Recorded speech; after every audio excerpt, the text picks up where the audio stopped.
Odisha state open university अधीन MA करथवा student मानक परीक्षा निमित्त यह वीडियो एमएओडी पेपर 2 सारला और पंचसखा साहित्यर पृष्ठभूमि ब्लॉक किसी प्रश्न अतिरिक्त प्रश्न जहाँ पीडीएफ रे जोगई दि जाए नहीं तापर वर्तमान आलोचनार समय जे ओडिशा रे ओडिया महाभारत केबे रचना करा जायथिला ना सारला दास को ओडिया महाभारत जहाँकि ओडिया साहित्य एक अनवद्य सृष्टि समग्र पूर्व भारतर यह आंचलिक भाषा रचित एक पूर्णांग ग्रंथ यह चतुर्दश शताब्दी आद्य भाग रचित होता।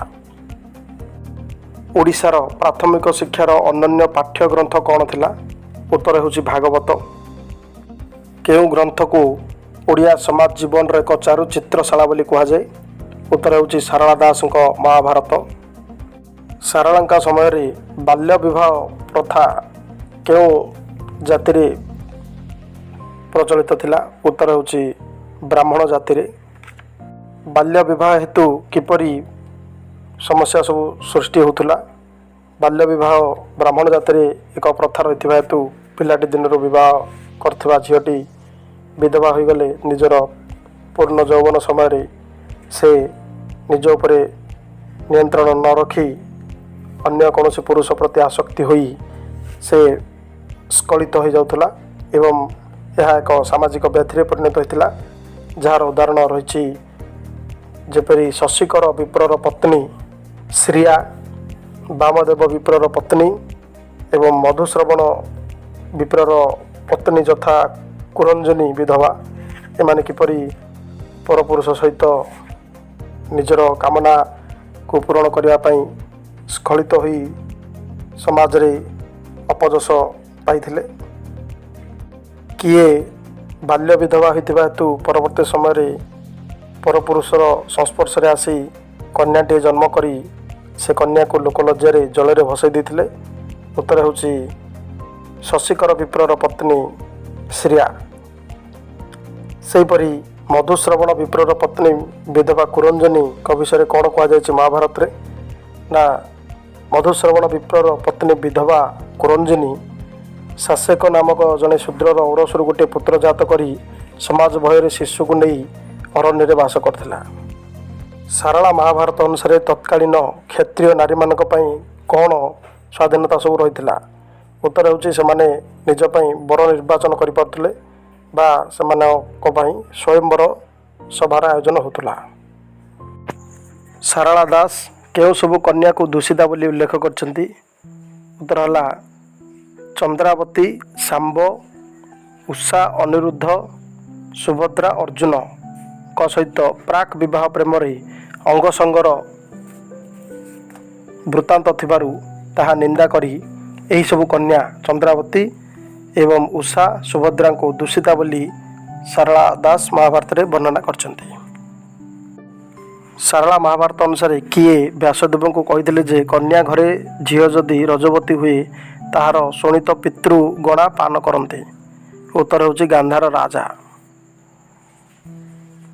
केउ नारी माने स्व इच्छा पति निर्वाचन करथिबा कथा सारला दास वर्णना करछन्ते? उत्तर हारावती, उषा, सुभद्रा एमाने।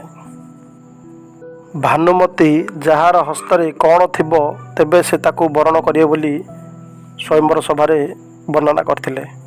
उत्तर होछि शंखनिधि। सारला महाभारत रे श्रृंगार को नहीं कौन वर्णना अछि? उत्तर विवाह परे जदि श्रृंगार बंचैबो तेबे ताहा एक अपराध एवं दिन बार न माने जदि श्रृंगार रे लिप्त रहिबो तेबे मध्य ताहा अपराध बा दोषावह कार्य। श्रृंगार बंचैबा परे तांको अपवाद वाक्य देई अर्थात अंबा को विवाह न करिया पई कही भीष्म तांको सह श्रृंगार बंचाया परे तांको विरोध करी केउ ऋषि तांको विभिन्न उपदेश देथिले जहाको कि भीष्म अवमानना करथिले। से ऋषि नाम है परेश्वर ऋषि जे कि अंबा को विवाह करिया पई परामर्श देथिले किंतु भीष्म अंबा सह विवाह न करी श्रृंगार बंचाइबा सहित तांको अपवाद देई एही परेश्वर ऋषिंकर उपदेश को विरोध करथिले एवं निजे निजर ବଜ୍ର ଶପଥ ବା ଭୀଷ୍ମ ପ୍ରତିଜ୍ଞାରେ ଅଟଳ ରହିଥିଲେ। କେଉଁ ଋଷିଙ୍କର ପୁତ୍ର ସନ୍ତାନ ନଥିବା ହେତୁ ତାଙ୍କୁ ଯମ ପୁନର୍ବାର ସଂସାରକୁ ପ୍ରେରଣ କରିଥିଲେ? ସେ ହେଉଛନ୍ତି ଅଗ୍ନିକ ଋଷି। କେଉଁ ନାରୀମାନେ ସ୍ୱୈରିଣୀ ଓ ବହୁଭଲ୍ଲଭା ହୋଇଥିଲେ ମଧ୍ୟ ମାତୃତ୍ୱର ମହିମାରେ ଥିଲେ ଗରବିଣୀ ବୋଲି ଶାରଳା ଦାସ ବର୍ଣ୍ଣନା କରିଥିଲେ? ଉତ୍ତର ସତ୍ୟବତୀ, କୁନ୍ତୀ, ଅମ୍ବିକା, ଅମ୍ବାଳିକା, ନୀଳା, ଶ୍ୟାମଳା ଓ ରତ୍ନାବତୀ ପ୍ରଭୃତି ନାରୀ। କେଉଁ ବଂଶର ରକ୍ଷା କରିବା ପାଇଁ ଅମ୍ବିକା, ଅମ୍ବାଳିକା, କୁନ୍ତୀ ଓ ମାଦ୍ରୀ ପ୍ରଭୃତି ନାରୀମାନେ ପରପୁରୁଷ ସହ ମିଶି ସନ୍ତାନ ଉତ୍ପତ୍ତି କରିଛନ୍ତି? ଉତ୍ତର ହେଉଛି ସୋମବଂଶର ରକ୍ଷା କରିବା ପାଇଁ। ଦ୍ରୌପଦୀଙ୍କ ସତପଣୀ ବା ସଉତୁଣୀ କିଏ ଥିଲେ? ଉତ୍ତର ହିଡ଼ିମ୍ବା। କୁନ୍ତୀ ଏବଂ ଗାନ୍ଧାରୀଙ୍କ ମଧ୍ୟରେ କାହାର ପୂଜା ପାଇଁ କଳହ ସୃଷ୍ଟି ହୋଇଥିଲା? ଉତ୍ତର ଶିବଙ୍କର। ଶାରଳା ମହାଭାରତର ରଚନା ଅନୁସାରେ ଗାନ୍ଧାରୀ କେଉଁ ତୀର୍ଥରେ ବ୍ରତ ପାଳନ କରିଥିଲେ? ଉତ୍ତର କପାଳୀ ତୀର୍ଥ। ସେହିପରି ବିଶ୍ୱାବସୁଙ୍କ ପତ୍ନୀ କେଉଁ ବ୍ରତ ପାଳନ କରିଥିଲେ? ମାଘ ବ୍ରତ। ସଚୀଦେବୀ କେଉଁ ନଦୀରେ ସ୍ନାନ କରିଥିଲେ? ଉତ୍ତର ପ୍ରାଚୀ ନଦୀ। ଶିବପୁରର ନାରୀଗଣ କାହାକୁ ପୂଜା କରିଥିଲେ? ଗଣେଶଙ୍କ ପୂଜା। ସୁହାଣୀ କନ୍ୟା କାହାର ଆରାଧନା କରିଥିଲେ? ଶିବଙ୍କର ଆରାଧନା କରିଥିଲେ। ଗାନ୍ଧାରୀ କେଉଁ ନଦୀରେ ସ୍ନାନ କରି ବ୍ରତ ପାଳିଥିଲେ? ଗଙ୍ଗା ନଦୀ ବା ଗଙ୍ଗା ସ୍ନାନ କରିଥିଲେ। ଅମ୍ବା କାହାର ପୂଜା କରି ପ୍ରୟାଗରେ ଝାସ ଦେଇଥିଲେ? ମାଧବ ପୂଜା କରି ପ୍ରୟାଗରେ ଝାସ ଦେଇଥିଲେ।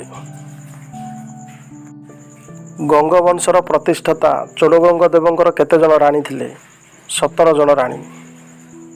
କପିଳେନ୍ଦ୍ର ଦେବଙ୍କର କେତେ ଜଣ ରାଣୀ ଥିଲେ? କପିଳେନ୍ଦ୍ର ଦେବ ଏକ ପତ୍ନୀ ବ୍ରତ ଗ୍ରହଣ କରି ଜଣେ ହିଁ ରାଣୀ ତାଙ୍କର ଥିଲେ। ଶାରଳା ଦାସ ଏକ ପତ୍ନୀ ବ୍ରତ ପାଳନ କରିଥିବା ବା ଏକ ପତ୍ନୀ ଥିବା ପୁରୁଷ କେଉଁମାନେ ବୋଲି ତାଙ୍କ ମହାଭାରତରେ ବର୍ଣ୍ଣନା କରିଛନ୍ତି? ନା ବେଦାଶ୍ରବା, ବିଷ୍ଣୁଙ୍କର, ଶଶୀକର, ଏକଲବ୍ୟ, ଶୂଦ୍ରଶ୍ରମଣ, ଶାନ୍ତିପନୀ, ମେଳନ, କୌଶିକ, ସୁଜାନେଶ୍ୱର ପ୍ରଭୃତି ନୃପତି ଏକ ପତ୍ନୀ ପୁରୁଷ ବୋଲି କବି ବର୍ଣ୍ଣନା କରିଥିଲେ। ଶାରଳା ଦାସ କେଉଁ ଦୁଇଟି ପ୍ରଥାକୁ ନିନ୍ଦା କରିଥିଲେ? ପ୍ରଥମ ହେଲା ବହୁପତ୍ନୀ ପ୍ରଥା, ଦ୍ୱିତୀୟ ହେଲା ବହୁ ସ୍ୱାମୀ ପ୍ରଥା। କୁରୁବଂଶର ଅନ୍ୟ ନାମ କ'ଣ ଥିଲା? ସୋମବଂଶ। ରତ୍ନାବତୀଙ୍କ ସ୍ୱାମୀ କିଏ ଥିଲେ ଓ ସେ ତାଙ୍କୁ କାହିଁକି ମୃତ୍ୟୁଦଣ୍ଡ ଦେଇଥିଲେ? ରତ୍ନାବତୀଙ୍କ ସ୍ୱାମୀ ଥିଲେ ଅନଙ୍ଗସେନ। ଯେହେତୁ ରତ୍ନାବତୀ ଦୁର୍ବାର କାମବାସନାକୁ ସଂଯତ ନ କରିପାରି ଅନ୍ୟ ପୁରୁଷ ସହ ସମ୍ପର୍କ ରଖିବାକୁ ଚେଷ୍ଟା କଲେ, ତେଣୁ ତାଙ୍କ ସ୍ୱାମୀ ତାଙ୍କୁ ନିହତ କରିଥିଲେ। ଦ୍ରୌପଦୀଙ୍କ ପରିଣୟ ସମୟରେ ଅଳଙ୍କାରରେ ଭୂଷିତ କେତେଜଣ ପୋଇଲିଙ୍କୁ ସେ ଯୌତୁକ ରୂପେ ପାଇଥିଲେ? ନା 1 ଲକ୍ଷ ପୋଇଲି। ସେହିପରି ଉତ୍ତରାଙ୍କ ବିବାହ ବେଳେ କେତେ ଦାସୀ ତାଙ୍କ ସହ ଆସିଥିଲେ? 1,000 ଦାସୀ। ବେଲାଳ ସେନର ମସ୍ତକ କିଏ ଛିନ୍ନ କରିଥିଲେ? ଉତ୍ତର ଶ୍ରୀକୃଷ୍ଣ। କିଏ ସାହାଡ଼ା ବୃକ୍ଷକୁ ବିବାହ କରିବା କଥା ଶାରଳା ଦାସଙ୍କ ମହାଭାରତରେ ବର୍ଣ୍ଣିତ? ଉତ୍ତର ଗାନ୍ଧାରୀ। ମହାଭାରତ ଅନୁସାରେ ଚାଟଶାଳୀ ଶିକ୍ଷା ପଦ୍ଧତି କେଉଁ ଶତାବ୍ଦୀରୁ ଅନୁସୃତ ହେଉଥିଲା? 15ଶ ଶତାବ୍ଦୀରୁ। ଶାରଳା ଦାସଙ୍କ ସମୟରେ ତାନ୍ତ୍ରିକ କ୍ରିୟାକଳାପର ପ୍ରଭାବ ସୁସ୍ପଷ୍ଟ ଥିଲା ବୋଲି ତାଙ୍କ କେଉଁ ସବୁ ଉଦାହରଣରୁ ଜଣାପଡ଼େ? ଉତ୍ତର ହେଉଛି କବିଙ୍କର ସୁଭଦ୍ରା ହରଣ, ହାରାବତୀ ବିଭା, ତ୍ରିଭୁବନ ମୋହିନୀ ବିଭା, ବାବାନାଭୂତ କଥା, ସମୀକୋଟରରୁ ଅର୍ଜୁନଙ୍କ ଅସ୍ତ୍ର ଆହରଣ। ଏହିସବୁ ଉପାଖ୍ୟାନର ବର୍ଣ୍ଣନାରୁ ତତ୍କାଳୀନ ସମାଜରେ ତାନ୍ତ୍ରିକ କ୍ରିୟାକଳାପର ପ୍ରଭାବ ଥିଲା ବୋଲି ଜଣାପଡ଼େ। ହାରାବତୀ କନ୍ୟା କେଉଁ ଦେବୀଙ୍କ ଆଗରେ ନୃତ୍ୟ କରିବା କଥା ଶାରଳା ମହାଭାରତରେ ବର୍ଣ୍ଣନା ଅଛି? ଉତ୍ତର ହେଉଛି କାମାକ୍ଷା ଦେବୀଙ୍କ ଆଗରେ। ଶ୍ରୀକୃଷ୍ଣ ମହୋଷଧି ବିଷୟରେ କାହାଠାରୁ ଶିକ୍ଷା ଲାଭ କରିଥିଲେ? ଉତ୍ତର ଗୁରୁ ସାନ୍ଦୀପନୀଙ୍କ ଠାରୁ। ଭଗବାନ ଶ୍ରୀକୃଷ୍ଣ କେଉଁ ଭକ୍ତଙ୍କୁ ଏକାମ୍ର ତୀର୍ଥରେ ଯୋଗ ସାଧନ କରିବା ପାଇଁ କହିଥିଲେ? ଉତ୍ତର ପରମ ଭକ୍ତ ଅକତରଙ୍କୁ। କେଉଁ ବ୍ରତ ପାଳନ କଲେ ବୈକୁଣ୍ଠପୁର ଲାଭ ହୁଏ ଓ ମୁକ୍ତି ମିଳେ ବୋଲି ସେ ସମୟରେ ଲୋକବିଶ୍ୱାସ ଥିଲା? ଉତ୍ତର ଏକାଦଶୀ ବ୍ରତ। ବ୍ରତରାଜ ବୋଲି କେଉଁ ବ୍ରତକୁ କୁହାଯାଏ? ଉତ୍ତର ଏହି ଏକାଦଶୀ ବ୍ରତ। ଏହି ବ୍ରତକୁ ବ୍ରତରାଜ ବୋଲି କିଏ କହିଥିଲେ? ନା ଗଙ୍ଗା ଦେବୀ ଏହି ବ୍ରତକୁ ବ୍ରତରାଜ ବୋଲି କହିଥିଲେ। କେଉଁ ବ୍ରତ କୃଷ୍ଣ ଓ ଗୌରୀ ଓଷା ବୋଲି କବି କହିଛନ୍ତି? କାମାକ୍ଷା ବ୍ରତର ଅନ୍ୟ ନାମ କୃଷ୍ଣ ଓ ଗୌରୀ ଓଷା ବୋଲି କବି କହିଛନ୍ତି। ଦ୍ରୌପଦୀ କେଉଁ ବ୍ରତ ପାଳନ କରିଥିବା ହେତୁ ଅଜ୍ଞାତ ବନବାସରେ ଯାଇଥିବା ଅର୍ଜୁନ ଅତି ଶୀଘ୍ର ଘରକୁ ଶୁଭରେ ଫେରି ଆସିଥିଲେ? ଉତ୍ତର ହେଉଛି ଦ୍ରୌପଦୀ ବନଦୁର୍ଗା ବ୍ରତ ପାଳନ କରିଥିଲେ। ମଙ୍ଗଳବାର ଓଷା ପାଳନ କରିବାକୁ ଚନ୍ଦ୍ରବତୀଙ୍କୁ କିଏ ପରାମର୍ଶ ଦେଇଥିଲେ? ଉତ୍ତର ନାରଦ। କେବଳ ଭାଗବତ ପଢ଼ିବା ପାଇଁ ଓଡ଼ିଆ ଲୋକେ ଅକ୍ଷର ପରିଚୟକୁ ଅପରିହାର୍ଯ୍ୟ ମନେ କରନ୍ତି। ଏଥିପାଇଁ ଓଡ଼ିଆଙ୍କ ମଧ୍ୟରେ ସାକ୍ଷର ସଂଖ୍ୟା ଯଥେଷ୍ଟ ଅଧିକ। ଏକଥା କିଏ କହିଥିଲେ? ପଣ୍ଡିତ ବିନାୟକ ମିଶ୍ର। ଭାଗବତର ନୈତିକ ଚେତନାରେ ଅବିସ୍ମରଣୀୟ ଭୂମିକା ରହିଛି। ଜାତିର ନୈତିକ ଉନ୍ନତିରେ କବିଙ୍କର ଅସୀମ ଦାନ ଭାଗବତର ପ୍ରତି ଛତ୍ରେ ଛତ୍ରେ ସୁରକ୍ଷିତ। ଏକଥା କିଏ କହିଥିଲେ? ବିଜୟ ଚନ୍ଦ୍ର ମଜୁମଦାର। ସବୁ ଦର୍ଶନର ଦର୍ଶନାଚାର୍ଯ୍ୟ, ବିଭିନ୍ନ ଧର୍ମ ସମ୍ପ୍ରଦାୟର ଗୁରୁ ବା ଧର୍ମ ପ୍ରଚାରକ ପ୍ରବର୍ତ୍ତକମାନେ ପୁରୀକୁ ଆସି କ'ଣ ପ୍ରତିଷ୍ଠା କରିଥିଲେ? ଉତ୍ତର ଧର୍ମକେନ୍ଦ୍ର ବା ବଗାଦି।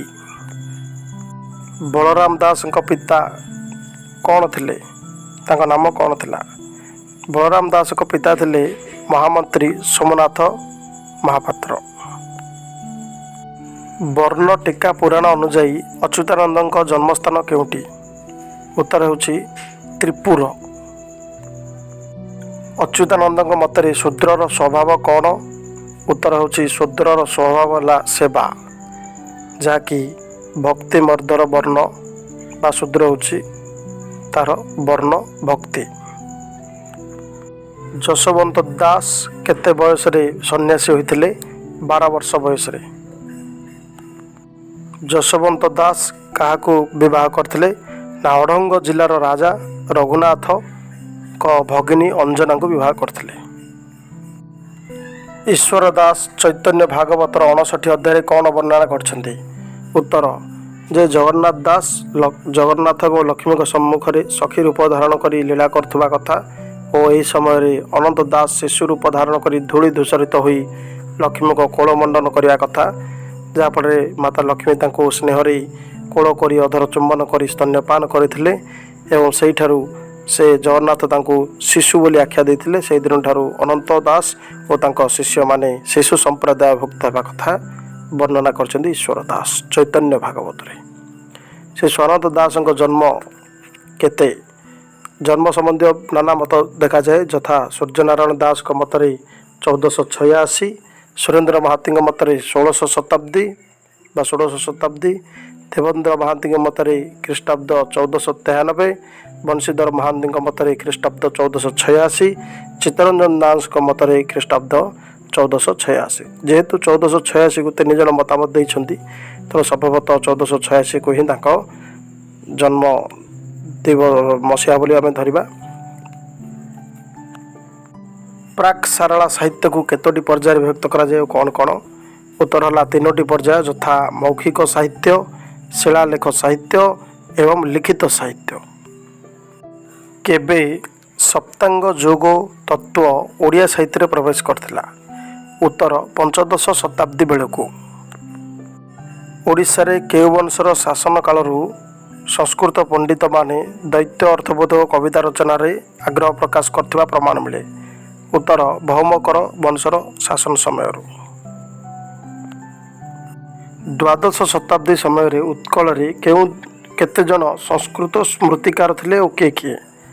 ଉତ୍ତର ହେଲା 2 ଜଣ ସଂସ୍କୃତ ସ୍ମୃତିକାର ଥିଲେ, ଯଥା ନୀଳାମ୍ବର ଶ୍ରୀଧର ଆଚାର୍ଯ୍ୟ ଏବଂ ନୀଳାମ୍ବର ଆଚାର୍ଯ୍ୟ। ତନ୍ମଧ୍ୟରୁ ନୀଳାମ୍ବରଙ୍କ ପୁତ୍ର ଗୋବର୍ଦ୍ଧନ ଆଚାର୍ଯ୍ୟ, ଯିଏକି ମହାସତୀ ରଚନା କରିଥିଲେ। ସ୍ମୃତି ସମୁଚ୍ଚୟ ଗ୍ରନ୍ଥ କିଏ ରଚନା କରିଥିଲେ? ଉତ୍ତର ତ୍ରୟୋଦଶ ଶତାବ୍ଦୀରେ ଶଙ୍ଖଧର, ଯିଏକି ସ୍ମୃତି ଲେଖକ ଭାବରେ ପରିଚିତ। ସେ ସ୍ମୃତି ସମୁଚ୍ଚୟ ରଚନା କରି ଉତ୍କଳ, ଗୌଡ଼ ଓ ମିଥିଳାରେ ପରିଚିତ ହୋଇଥିଲେ। ଯଶୋବନ୍ତ ଦାସ କବୀରଙ୍କୁ ଅନୁସରଣ କରି କ'ଣ ରଚନା କରିଥିଲେ? ଉତ୍ତର ହେଉଛି ସାକ୍ଷୀ। ଅଚ୍ୟୁତାନନ୍ଦ ଦାସ କବୀରଙ୍କ ଅନୁସରଣରେ କ'ଣ ରଚନା କରିଥିଲେ? ଉତ୍ତର ଶବଦ। ଶୈଳୋଦ୍ଭବ ବଂଶ କଙ୍ଗୋଦରେ କେବେ ଶାସନ କରିଥିଲେ? ନା ଖ୍ରୀଷ୍ଟାବ୍ଦ 570 753। ଭୌମକର ବଂଶ କେବେ ଶାସନ କରିଥିଲେ? ଖ୍ରୀଷ୍ଟାବ୍ଦ 736 ବା 40 936 ବା 940 ପର୍ଯ୍ୟନ୍ତ ଶାସନ କରୁଥିଲେ।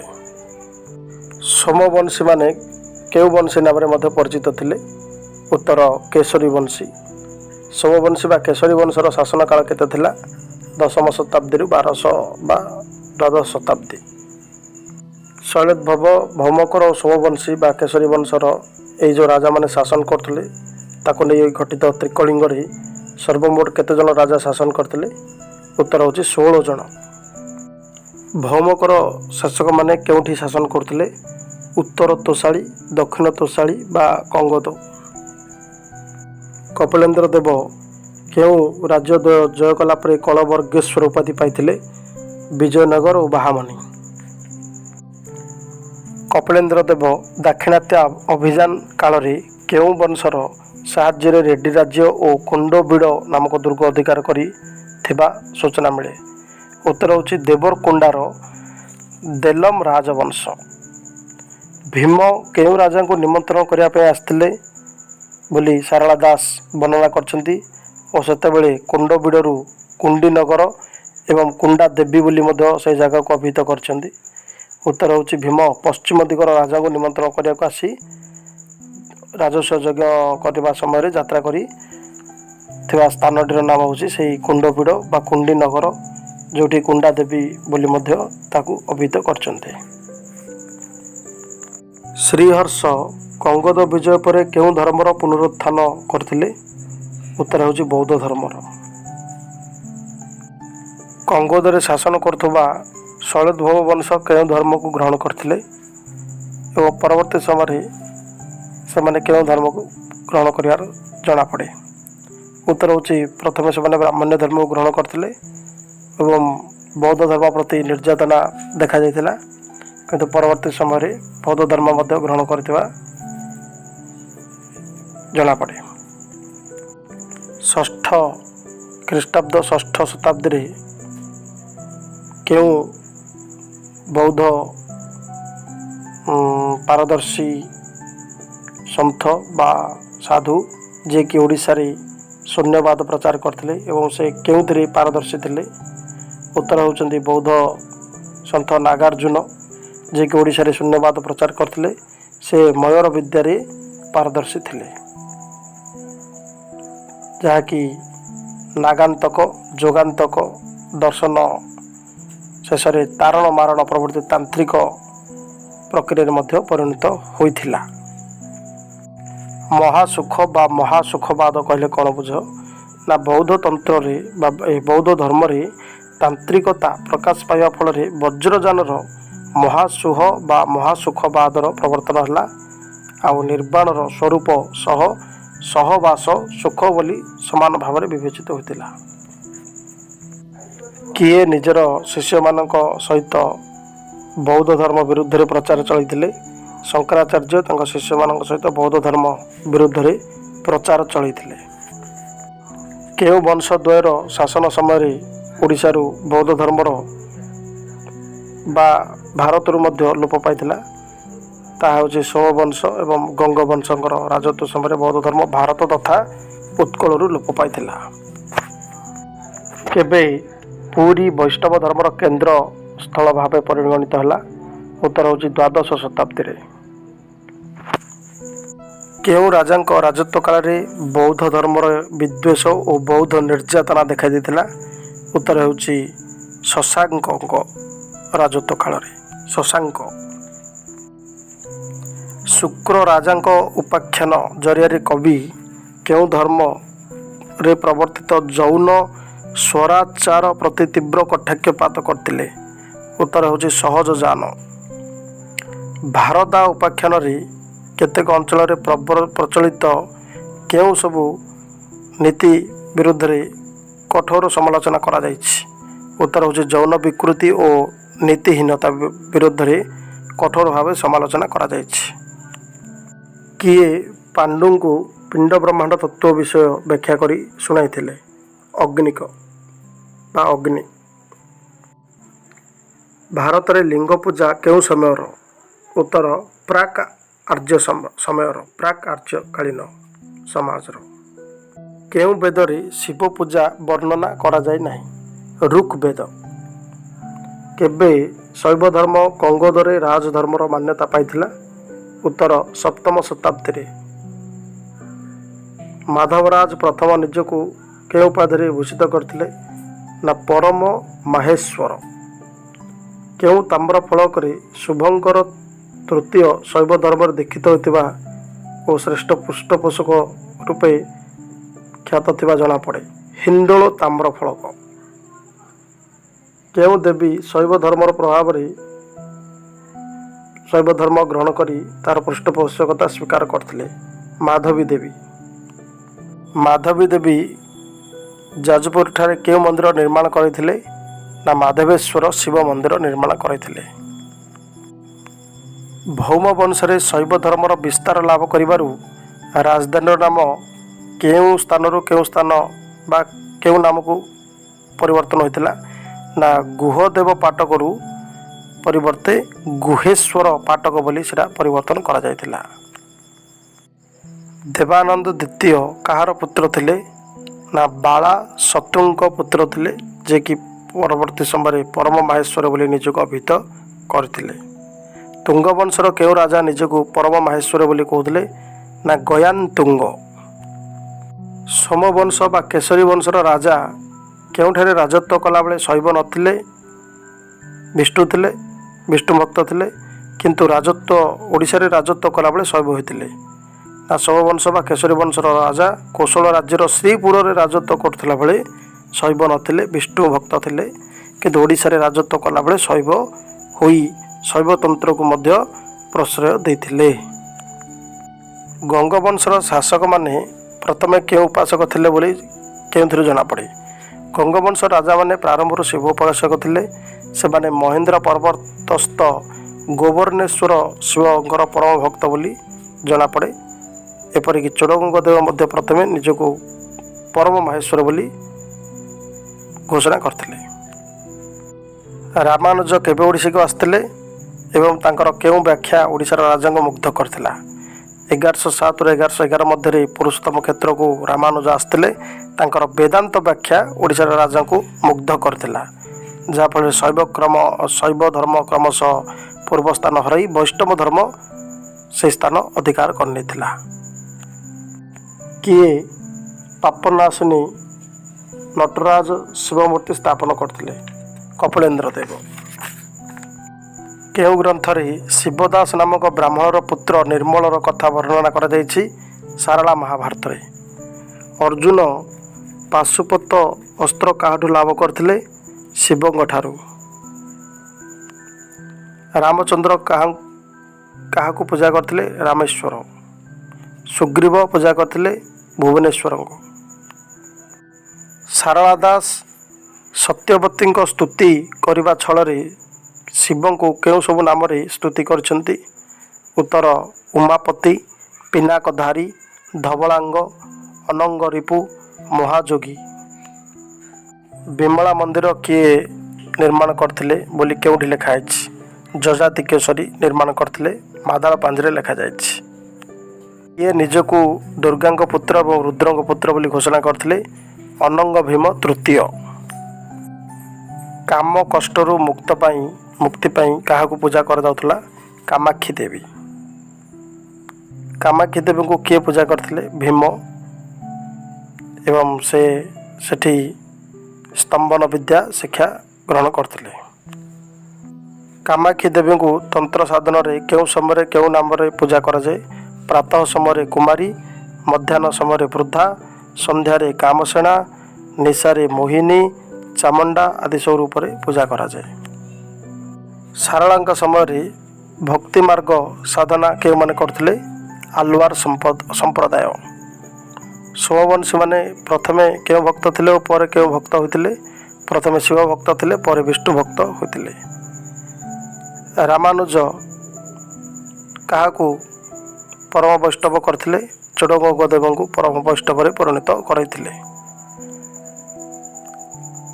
ଖ୍ରୀଷ୍ଟାବ୍ଦ 5 ରୁ 9 ମଧ୍ୟରେ କେଉଁ ଭକ୍ତମାନେ କୃଷ୍ଣ ଗୀତା ରଚନା କରୁଥିଲେ? ସେ ସମୟରେ ନା ଆଲୱାର ଭକ୍ତମାନେ କୃଷ୍ଣଙ୍କ ଗୀତ ରଚନା କରୁଥିଲେ। ଉତ୍କଳର ଭକ୍ତି ମାର୍ଗର ଧାରାକୁ ପୁଷ୍ଟ କରାଇଥିଲେ କିଏ? ନା ଦୈତ୍ୟବାଦୀ ମାଧବାଚାର୍ଯ୍ୟ ଓ ତାଙ୍କ ଶିଷ୍ୟ ତଥା କଳିଙ୍ଗର ତତ୍କାଳୀନ ମନ୍ତ୍ରୀ ନରହରି ତୀର୍ଥ। ରାଧାକୃଷ୍ଣ ଚନ୍ଦ୍ରଶେଖରଙ୍କ ଦ୍ୱାରା ଦଣ୍ଡିତ ହୋଇଥିବା କଥା କେଉଁ ପର୍ବରେ ଲିଖିତ? ଉଦ୍ଯୋଗ ପର୍ବରେ। ଉଦ୍ଯୋଗ ପର୍ବ ମହାଭାରତର। ବୃଷଭାନୁ ସୂତା ବୋଲି କାହାକୁ କୁହାଯାଇଛି? ବୃଷଭାନୁ ସୂତା ହେଉଛନ୍ତି ରାଧା। ଏହା ବିରାଟ ପର୍ବରେ ମହାଭାରତର ରଚିତ। ପଞ୍ଚଦଶ ଶତାବ୍ଦୀ ପର୍ଯ୍ୟନ୍ତ କେଉଁ ଭକ୍ତି ଓଡ଼ିଶାରେ ନଥିଲା? ତାହା ହେଉଛି ରାଧା ଭକ୍ତି। ଏହା ପୂର୍ବରୁ ଗୋପୀନାଥଙ୍କ ପୂଜା ରହିଥିଲା। ବଙ୍ଗ କବି କିଏ ଏବଂ ମୈଥିଳ କବି କିଏ, ଯିଏକି ରାଧାକୃଷ୍ଣଙ୍କ ଲୀଳା ସମ୍ବନ୍ଧୀୟ ନାନା ଗୀତ ପଦ୍ୟାବଳୀ ଲେଖିଛନ୍ତି ଗୀତ ଗୋବିନ୍ଦର ଛାୟାରେ? ବଙ୍ଗ କବି ହେଉଛନ୍ତି ଚଣ୍ଡୀଦାସ, ମୈଥିଳୀ କବି ହେଉଛନ୍ତି ବିଦ୍ୟାପତି। ଏ ଦୁହେଁ ଗୀତ ଗୋବିନ୍ଦ ଅଧ୍ୟୟନ ପରେ ରାଧାକୃଷ୍ଣ ଲୀଳା ସମ୍ବନ୍ଧୀୟ ଅନେକ ରଚନା ଲେଖିଛନ୍ତି। ରାଧା ଭାବ କେବେ ପ୍ରଚାର ପ୍ରସାର ହୋଇଥିଲା? ଏହାର ପୃଷ୍ଠପୋଷକତା କିଏ କରିଥିଲେ? ଶ୍ରୀ ଚୈତନ୍ୟଙ୍କ ସମୟରେ ଅର୍ଥାତ୍ 16ଶ ଶତାବ୍ଦୀରେ ରାଧା ଭାବ ପ୍ରଚାର ହୋଇଥିଲା। ଏହାର ପୃଷ୍ଠପୋଷକ ଥିଲେ ରାଜା ପ୍ରତାପ ରୁଦ୍ର ଦେବ। ଚତୁର୍ଦ୍ଦଶ ଶତାବ୍ଦୀ ବେଳକୁ କୃଷ୍ଣ ଓ ଗୋପୀଲୀଳା ସମ୍ବନ୍ଧୀୟ କେଉଁ ପୂଜା ଖ୍ୟାତ ଥିଲା? ନା ଗୋପୀନାଥ ପୂଜା। ତ୍ରୟୋଦଶ ଶତାବ୍ଦୀ ବେଳେ କେଉଁ ପୂଜା? ବାସୁଦେବ ପୂଜା। ଜଗନ୍ନାଥ ମନ୍ଦିର ନିର୍ମାଣ କେବେ ହୋଇଥିଲା? 1078ରୁ 1147 ଚୋଡ଼ଗଙ୍ଗଦେବଙ୍କ ଦ୍ୱାରା। ଡକ୍ଟର ହରେକୃଷ୍ଣ ମହତାବଙ୍କ ମତରେ ପୁରୀ ପୁରୁଷୋତ୍ତମ କ୍ଷେତ୍ର ବା ଓଡ଼ିଶା ପୁରୁଷୋତ୍ତମ କ୍ଷେତ୍ର ଭାବରେ କେବେ କେଉଁ ଶତାବ୍ଦୀରୁ ବିଖ୍ୟାତ ଥିଲା? 8ମ ଶତାବ୍ଦୀରୁ। କେଉଁ ବେଦରେ ଜଗନ୍ନାଥ ବଳଭଦ୍ର ସୁଭଦ୍ରାଙ୍କ ଏବଂ ପୁରୀର ବର୍ଣ୍ଣନା ଦେଖିବାକୁ ମିଳେ ବା ପୁରୁଷୋତ୍ତମ କ୍ଷେତ୍ରର ବର୍ଣ୍ଣନା ଦେଖିବାକୁ ମିଳେ? ଋଗ୍ବେଦର ସାହିତ୍ୟରୁ। ଜଗନ୍ନାଥ ମାଳତୀ କନ୍ୟା ରୂପରେ କାହାର ବିନାଶ କରିଥିଲେ? ବୈଲୋଚନ୍ୟ ଦୈତ୍ୟର ବିନାଶ କରିଥିଲେ। ଓଡ଼ିଆ ସାହିତ୍ୟର ପ୍ରାକ୍ ରୂପ କେଉଁଠି ଦେଖିବାକୁ ମିଳେ? ଚର୍ଯା ଗୀତିକାରେ। ପ୍ରାକ୍ ସାରଳା ସାହିତ୍ୟ ପର୍ଯ୍ୟାୟଭୁକ୍ତ କ'ଣ ସବୁ? ପ୍ରାକ୍ ସାରଳା ସାହିତ୍ୟ ପର୍ଯ୍ୟାୟଭୁକ୍ତ ହେଲା ଲୋକ ସାହିତ୍ୟ, ରୁଦ୍ର ସୁଧାନିଧି, ସୋମନାଥ ବ୍ରତ କଥା, ଶିଶୁ ବେଦ ଇତ୍ୟାଦି। ଓଡ଼ିଆ ସାହିତ୍ୟର ପୂର୍ଣ୍ଣାଙ୍ଗ ଓ ବିକଶିତ ରୂପ କେଉଁଠି ମିଳେ? ପଞ୍ଚଦଶ ଶତାବ୍ଦୀର ମଧ୍ୟପାଦରେ ସାରଳା ଦାସଙ୍କ ସୃଷ୍ଟି ସମ୍ଭାରରେ ଓଡ଼ିଆ ସାହିତ୍ୟର ପୂର୍ଣ୍ଣାଙ୍ଗ ଏବଂ ବିକଶିତ ରୂପ ଦେଖିବାକୁ ମିଳେ। କେଉଁ ରଚନା ଶୈଳୀ ଓଡ଼ିଶା ବ୍ୟତୀତ ଭାରତୀୟ ପ୍ରାଦେଶିକ ଭାଷାରେ ଦେଖାଯାଏ ନାହିଁ? ଉତ୍ତର ହେଉଛି ଷୋଡ଼ଶା। ଓଡ଼ିଆ ସାହିତ୍ୟର ମୌଳିକ ସଂରଚନାଟି କ'ଣ? ଉତ୍ତର ହେଉଛି ଷୋଡ଼ଶା। ଅଂ ଆ ଏହି ପ୍ରଭୃତି ଶବ୍ଦ କେଉଁ ଭାଷାରେ ବହୁଳ ବ୍ୟବହାର ନାହିଁ? ଓଡ଼ିଆ ଭାଷା। ଚଉତିଶା କେଉଁ ସମୟରୁ ସୃଷ୍ଟି? ଉତ୍ତର ହେଉଛି ପ୍ରାକ୍ ସାରଳା। ଚଉତିଶାରେ ଖ ସ୍ଥାନରେ କେଉଁ ଅକ୍ଷର ବ୍ୟବହାର କରାଯାଏ? କ୍ଷ ବା ଛ ମଧ୍ୟ କବିମାନେ ବ୍ୟବହାର କରନ୍ତି। ଙ ସ୍ଥାନରେ ଚଉତିଶାରେ କ'ଣ ବ୍ୟବହାର କରାଯାଏ? ନ୍ୟ। ଙ ସ୍ଥାନରେ ନ ବ୍ୟବହାର କରାଯାଏ। ନ୍ୟ ସ୍ଥାନରେ ନ ବ୍ୟବହାର କରାଯାଏ। ବେଳେବେଳେ ନ୍ୟ ସ୍ଥାନରେ ଉଆ ମଧ୍ୟ ବ୍ୟବହାର କରାଯାଏ। ସେହିପରି ଛ ସ୍ଥାନରେ କ'ଣ ବ୍ୟବହାର କରାଯାଏ? ଛ ସ୍ଥାନରେ କ୍ଷ ବ୍ୟବହାର କରାଯାଏ। ଛ ସ୍ଥାନରେ କ୍ଷ ଏବଂ ଖ ମଧ୍ୟ ବ୍ୟବହାର କରିବାର ନଜିର ଅଛି। ଣ ସ୍ଥାନରେ କ'ଣ ବ୍ୟବହାର କରାଯାଏ? ଣ ସ୍ଥାନରେ ନ ବ୍ୟବହାର କରାଯାଏ। କ୍ଷ ସ୍ଥାନରେ ଛର ମଧ୍ୟ ବ୍ୟବହାର ରହିଛି। ଜ ଏବଂ ଜ ସେପରି ତିନୋଟି ସ ୟାର ବ୍ୟବହାର କିପରି ରହିଛି ଚଉତିଶାରେ? କବି ନିଜ ଇଚ୍ଛା ଅନୁସାରେ ମ ଜ୍ୟ ଜ ଏବଂ ଜ ଝ ଜକୁ ବ୍ୟବହାର କରିଥାନ୍ତି। ତିନୋଟି ସ ମଧ୍ୟରୁ ମଧ୍ୟ ଯେକୌଣସି ଗୋଟିଏ ସକୁ ସୁବିଧା ଅନୁସାରେ ବ୍ୟବହାର କରିଥାନ୍ତି। ବଙ୍ଗଳାରେ ଚଉତିଶା ଭିତ୍ତିରେ କ'ଣ ରଚନା କରାଯାଇଛି ନା ବଙ୍ଗଳାରେ ଛାନ୍ଦ ଦାସେର କାଳେର ଚଉତିଶା, ସେହିପରି ଦେବଦାସ ସେନ କେଉଁ ଚଉତିଶା ରଚନା କରିଛନ୍ତି? ଶ୍ରୀମନ୍ତର ଚଉତିଶା। ଗଙ୍ଗାରାମ କେଉଁ ଚଉତିଶା ରଚନା କରିଛନ୍ତି? ଗଙ୍ଗାର ଚଉତିଶା। କବିର ଚଉତିଶା ଭଳି କ'ଣ ରଚନା କରିଛନ୍ତି ନା ଚଉତିଶା। ସନ୍ଦେଶମୂଳକ ଚଉତିଶା କ'ଣ ନା ସନ୍ଦେଶମୂଳକ ଚଉତିଶା ଯେପରିକି କୋଇଲି ଚଉତିଶା, କାଦମ୍ବିନୀ, ଚିଟାଉ ଚଉତିଶା ଇତ୍ୟାଦି। ବ୍ରହ୍ମଜ୍ଞାନମୂଳକ ଚଉତିଶାର ଅନ୍ୟ ନାମ କ'ଣ? ଉତ୍ତର ଶରୀର ଭେଦମୂଳକ ଚଉତିଶା। କୋଇଲିର ସୃଷ୍ଟି ସମୟ କେତେ? 1500 ଶତାବ୍ଦୀ। ଓଲି ଓବି ସବୁ କେଉଁଥିରେ ବ୍ୟବହାର କରାଯାଏ? କୋଇଲିରେ। ଗଠନ ଦୃଷ୍ଟିରୁ କୋଇଲି କାହା ପରି? ଚଉତିଶା ପରି। ପୋଇ ସାହିତ୍ୟର ସମୟ କେବେ? ସପ୍ତଦଶ ଶତାବ୍ଦୀର ଶେଷ ଭାଗ। କିଏ ବା କାହାର ପୋଇରୁ ପୋଇ ସାହିତ୍ୟର ଯାତ୍ରା ଆରମ୍ଭ? କଣ୍ଠଦାସଙ୍କ 9 ପୋଇରୁ। କାହା ପ୍ରଭାବରେ କୋଇଲି ସୃଷ୍ଟି? ଚଉତିଶା ପ୍ରଭାବରେ। ଚଉତିଶାର ଆଧାରରେ କ'ଣ ରଚନା ହେଇଛି? ଷୋଡ଼ଶା। ପଦ୍ୟା ଗୀତର ଅନ୍ୟ ନାମ ହେଲା ପଦୀ ବା ପୋଇ। ପୋଇକାରମାନଙ୍କ ଉଦ୍ଦେଶ୍ୟ କ'ଣ ନା ବୈଷ୍ଣବ ବା ଗୌଡ଼ୀୟ ଧର୍ମତତ୍ତ୍ୱକୁ ସର୍ବଜନାଦୃତ କରିବା। ଦାଶରଥୀ ଦାସଙ୍କ ଗୁରୁ କିଏ? କଣ୍ଠଦାସ। ପୋଇ ରଚନାରେ କେଉଁ ରସର ପ୍ରାଧାନ୍ୟ ରହିଥାଏ? ଶୃଙ୍ଗାର ରସ। ପୋଇର ରାଗକୁ କ'ଣ କୁହାଯାଏ? ପୋଇ ବା ଭୂପାଳ ବୋଲି କୁହାଯାଏ। କେଉଁ କବିଙ୍କ ପରେ ଏହି ପୋଇ ରଚନାରେ ପୂର୍ଣ୍ଣଚ୍ଛେଦ ପଡ଼ିଥିବା ଜଣାପଡ଼େ? କବି ସ୍ୱର୍ଣ୍ଣପୁର ଭୂପଙ୍କ ପରେ ଏହି ସାହିତ୍ୟରେ ବା ଏହି ପୋଇ ସାହିତ୍ୟ ରଚନାରେ ପୂର୍ଣ୍ଣଚ୍ଛେଦ ପଡ଼ିଥିବା କଥା ଜଣାପଡ଼େ।